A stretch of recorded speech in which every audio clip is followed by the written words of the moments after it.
Hi everyone, it's Margaret with Creative Stamping with Margaret. This week we have a different project. It's not a card, but it's actually a box. I'm going to show you how to recreate this box. This is a large box. It's a 7-inch square box. I have a gift that I'm going to present to a friend, and I needed a little bit larger box, so this is going to work perfect for that. But this was also one of our projects this week at the quarterly Playtime with Paper team meeting. That's the group of demonstrators that are on my team, and each quarter we have a quarterly meeting and we do a couple projects. We have lunch. It's a lot of fun. So this time we focused on box making, and then another team member, she led us in a mystery stamping. So we have lots of fun at our team events. So if you're in the Georgia area, or even if you're not in Georgia, and you're interested in Stampin' Up and taking advantage of getting discount on your products, reach out to me and I'll talk to you about how you can go about joining and become a member of my Playtime with Paper team. And during Sale-a-Bration, there's a great signing incentive. But now more onto our project. The designer series paper that we're using to make our box top and also use as our embellishment comes from the Sale-a-Bration brochure. You'll find it right in the middle of the brochure on pages 10 and 11. It's the Favored Flowers Designer Series paper. You're able to get this paper for free. You earn it with a $50 purchase, and this can be one of your selections if you want. I will point out that the photo in the brochure does not do justice to this paper. I'm hoping you can see in this video how vibrant the color is on this fresh Freesia. And I'll pull over some of the other papers in the pack. But as you see, these colors are just gorgeous. And of course, Stampin' Up, it's a great weight, paper weight. We have just beautiful prints in here that are just gorgeous. And then I'm going to pull this one out because I'll talk about that in just a moment. But you just see all of these flowers are just gorgeous, front and back. The paper is beautiful. Now this paper does coordinate with the the Fragrant Flowers bundle, and it has that information in the Sale-a-Bration brochure. The Fragrant Flowers bundle is in the New Mini catalog, and so you can find that there. And this is the stamp set, and then of course it has coordinating dies. And the reason I pulled this paper is I wanted to show you that the dies also coordinate with some of the flowers on the designer series paper that you can cut. So that works out perfect. So you're able to just cut those, and you have those designs ready to use. And that's exactly what I did for the embellishment on our box top.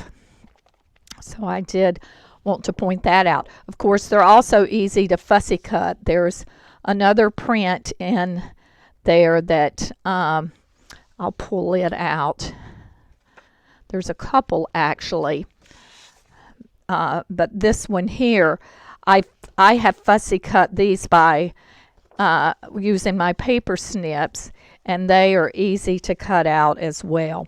But now onto our box. So we're making a 7x7 7-inch square box, and for this I'm going to need, for the base, I'm using basic black cardstock, and I'm using the 12x12 cardstock, and it will take the full sheet of the 12 by 12 because I wanted a 2.5-inch depth box. As you can see, this is a pretty deep box. The gift that I'm going to be adding to this is pretty large, so I needed to make sure that this was deep enough. So the first thing we're going to do is I'm pulling over the paper trimmer, and since this paper is already 12 by 12, the only cutting we need to do, and this is for the bottom only, we're going to just cut off a tiny amount, like 1/16 of an inch if you don't have this paper trimmer, or if you have the previous paper trimmer that Stampin' Up used to have, just on the right along the outside, so you've got the track in the middle, and on each side there's this little piece before it starts the hash marks for the measurement. So that's roughly 1/16 of an inch. So I'm going to line my paper up, one edge on that, and I'm going to trim just tiny strip off on one side, and then we're just going to rotate that because we want this at a 90-degree angle. So on two connecting sides, we want to trim this little smidgen off, and that's going to help when we are fitting the top on to our box. You don't want to have the box top and the box bottom the very same size, as you'll have difficulty getting it on there. So now we go and we're going to score at 2.5 inches on each side, all the way around on all four sides, because we're going to that will give us our 7-inch square.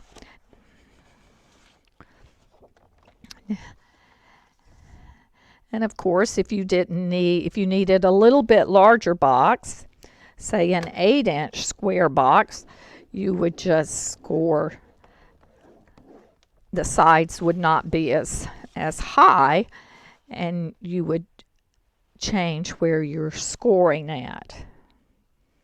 But you would always just trim that little bit off on the two connecting sides.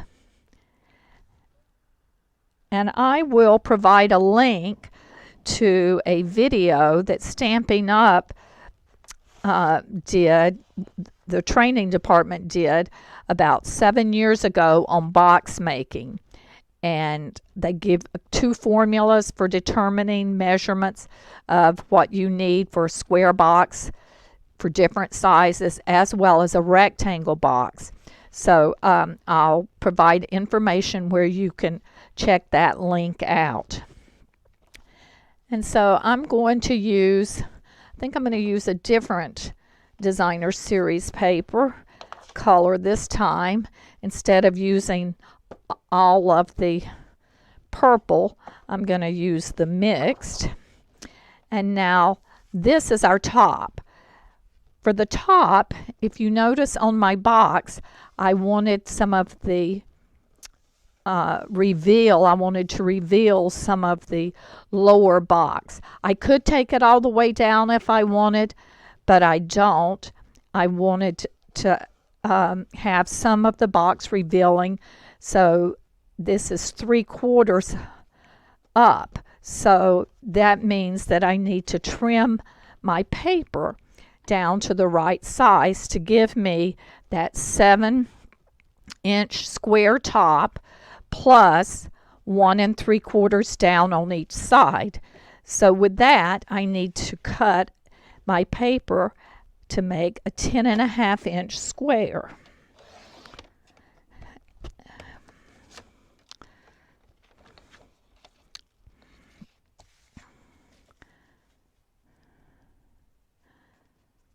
So that means on 2 sides I've cut off 1.5 inches. So now I have a 10.5 inch square, and this time I'm scoring at 1 3/4. Don't worry about writing all of this down. I will put it in the description where I've cut for this particular box. So just sort of follow along and watch the technique on how I'm doing that. So let's score this. Whoops, that's the wrong one. I caught myself before I cut. So let's score this at 1 3/4.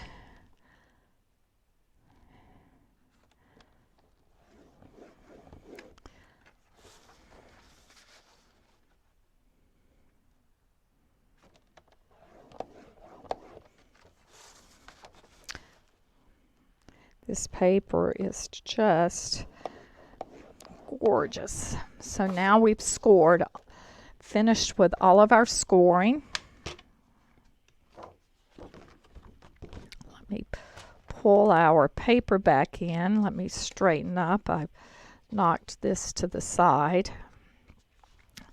So now we want to take our bone folder and really burnish along the score lines on both of the top and the bottom.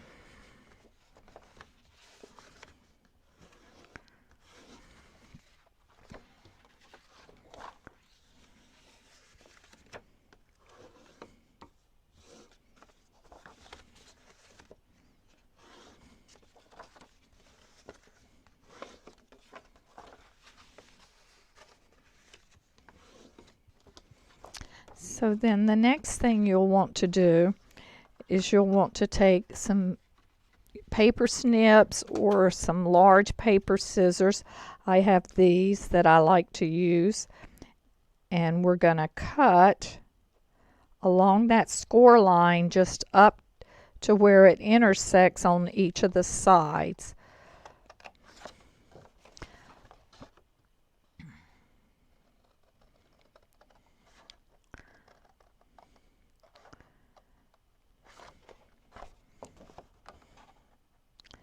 And you'll notice that I'm following the same line that I did on the opposite side of the box, so that when I fold it, all of the pieces go in the same direction.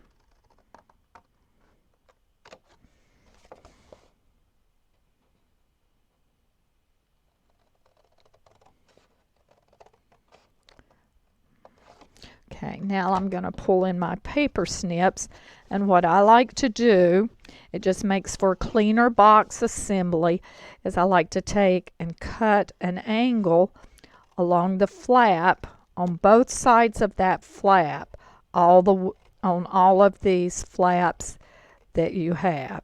And that's just so that when we put it together, assemble the box, that we don't have any jutting up along the side. It just makes for a neater box application.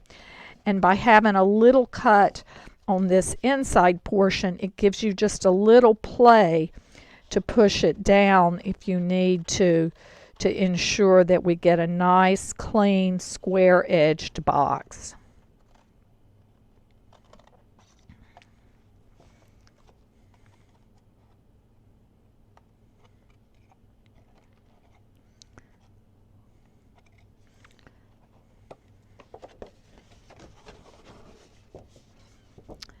We do it on all 4 flaps, and then we're going to repeat and do the same thing on our designer series paper. And I tell you, once you make a couple boxes and you get the technique down, you'll be making a lot of your own gift boxes. I tell you, it's a perfect way to use up designer series paper. I know I always seem to have some paper stashed away, and so just by making boxes and bags, I'm able to cut down and deplete some of my stash. On a heavily patterned design, I find it easier a lot of times to go to the reverse side to cut, and which I'm going to do here. And just follow along that score line. And while I'm on this side, I'm going to go ahead and trim these. I find it easier to fold that middle flat back.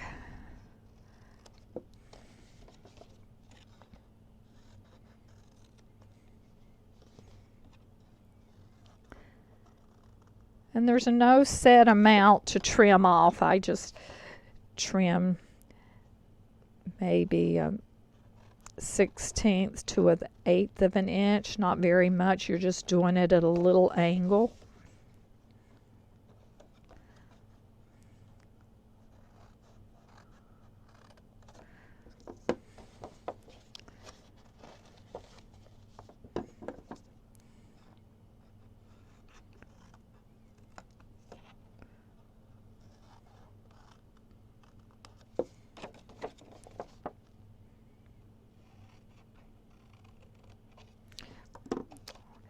Now we're through with our scissors. Let me move some of this excess paper out of the way. Now we need to come in, and you'll want to use a strong adhesive. I like to use the tear and tape. You could also use the multi-purpose liquid adhesive. The Seal Plus is another strong adhesive that you could use. So I'm just adding 3 pieces along the outside of the flaps, so that when I remove the backing, I can fold them in and look at it.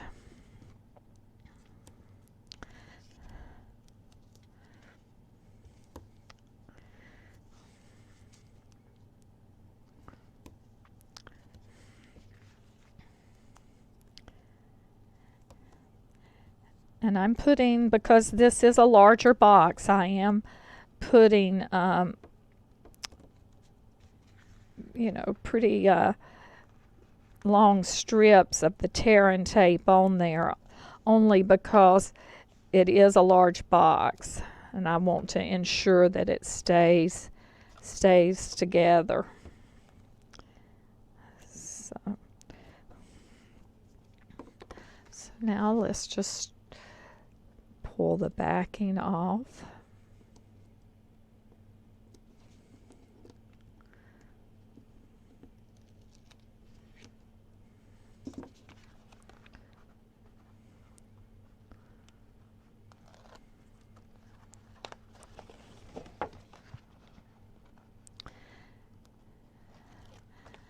So this is our first side,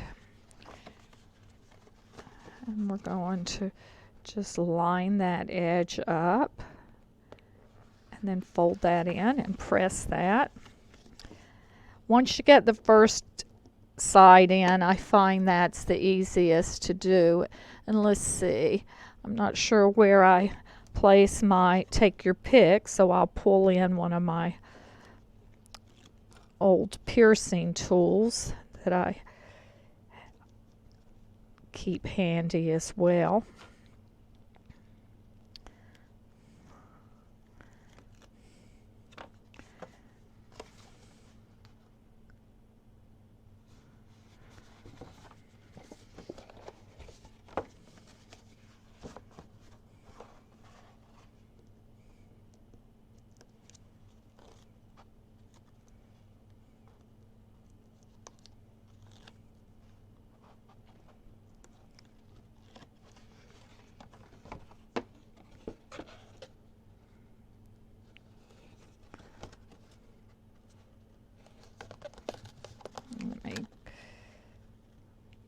for that set. So make sure I have that lined. That corner I do. Now for the last corner of our box.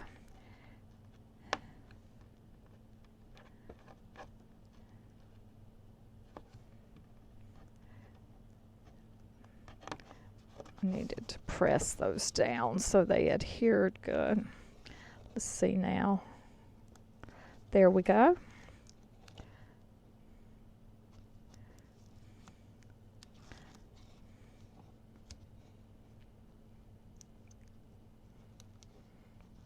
I hope everyone's had a good day. It was a gorgeous sunny day here in Georgia, but it was a little breezy and cool yesterday. We just had rain, rain, rain. I mean, we live on a golf course, and the hole behind our house was just flooded with water. So now to do our box top, same thing. We're going to flip this over, and on the tabs we're going to add tear and tape. Since this is the top and it is designer paper and not as heavy a paper, I'm only going to add 2 pieces of tear and tape to the flaps. As I said, you could use Seal Plus, you could use just Seal on the top. And just a couple tips for you if you wanted to add a little bit of stability.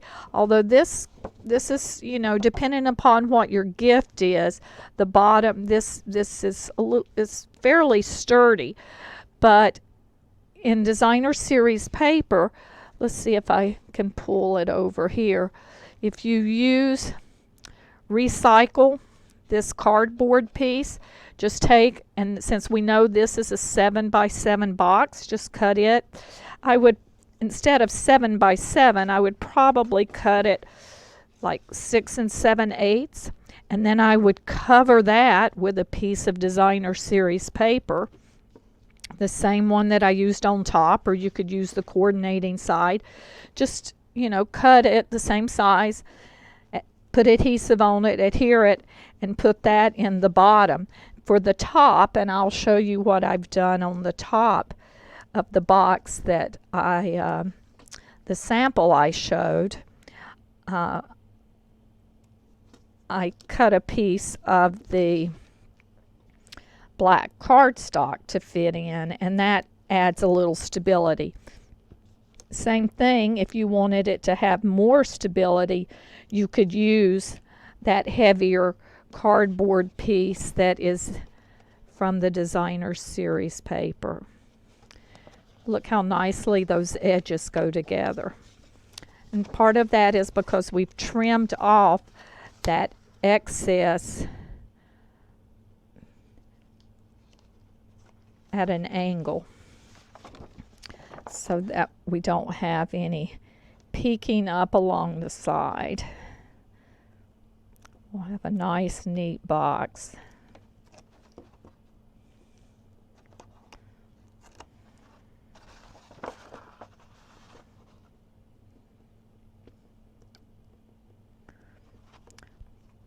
Now, I will have this on my blog, as well as in the description of this video. In the description of the video, I'm just going to put down the measurements and the link, but on my blog post, you'll have more information on how I embellish the top of the box and the materials that I use there. So be sure to check out my blog so that you can get all of that information. So now we have our box top completed. Let me clean my mess a little, and then I'll pull in the bottom of the box.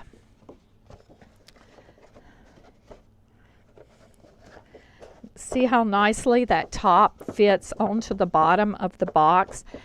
And part of that is because on the bottom, before we scored, we trimmed off roughly 1/16. I'm not even sure, it might be more like 1/32, but it's just a tiny strip. You don't even have to measure it. Just put it down and take off just a real small sliver, and that is enough to shrink the bottom of the box so that the box lid fits nice and tight. Now, I'm not going to go through all of the cutting and so forth that I did for embellishing the box, but what I have used here to embellish this box, I used the scalloped contours dies. I used the medium and the large, so the two largest rectangle dies, and I used those to cut a piece of basic black because I wanted to coordinate with the bottom of the box, and then I also cut a piece of the basic white. The sentiment that I'm using, the Just For You, that came from the Ringed with Nature stamp set, and I'm using Memento Black. So let me set this to the side. So I'm just going to down in the corner, I'm going to stamp that Just For You.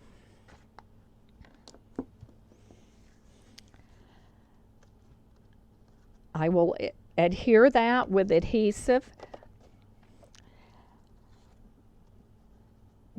Then I will lay the flowers on top, and I have added those onto, with this sample, I've added them with dimensionals. Then I am using the fresh Freesia, what is this ribbon? Yes, the fresh Freesia open weave ribbon, where I've tied a double bow, and then that is my embellishment for the box.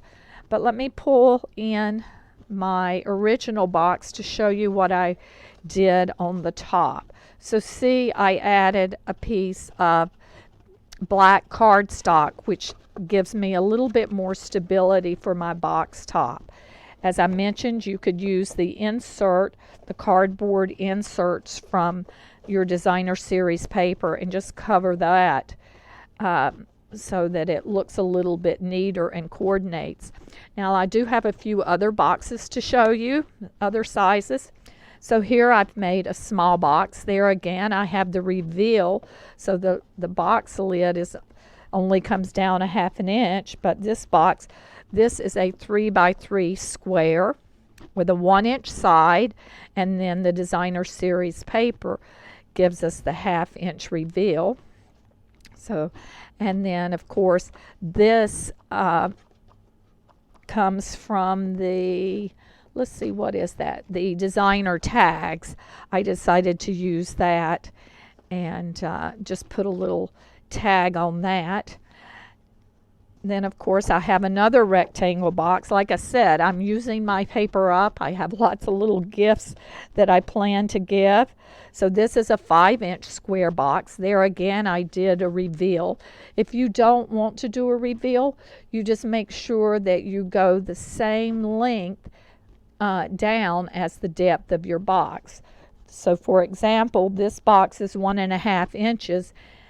I would measure, so this was 5, so with 1.5 and 1.5, it would be an 8-inch square, and I would score it at the 1.5 inch all the way around. But I just prefer the look of having the box revealed underneath. And then I've done a rectangle box here, and this box measures 7 by 4.5, and the ribbon, this is that frayed, the white frayed ribbon. It looks wonderful with this design. Right now it's an empty box. I've not made a label. I will decide later what kind of label to add when I need to use the box. But as you see, I have got quite a collection of boxes started to use for the next few months, and it's a great way to use up some of this paper, designer series paper that I have. Plus, it just makes wonderful presentations. I will make cards that coordinate with it. So it's a whole gift set. Actually, it would make a nice gift to make a stack of different boxes. I mean, how many times do you need boxes for gifts? You could do a triplet, tie those up, and you don't have to put the ribbon or even the embellishment on top. You could just add a ribbon or whatever as you need. But I hope I've given you some great ideas for using your designer series paper, and I encourage you to take a look at this Favored Flowers designer series paper in the Sale-a-Bration brochure when you place your Stampin' Up! Order and you qualify to get a free product, because this paper is absolutely gorgeous. Thanks for joining me.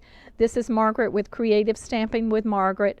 Please subscribe to my channel and follow my blog as well. Have a great rest of your day.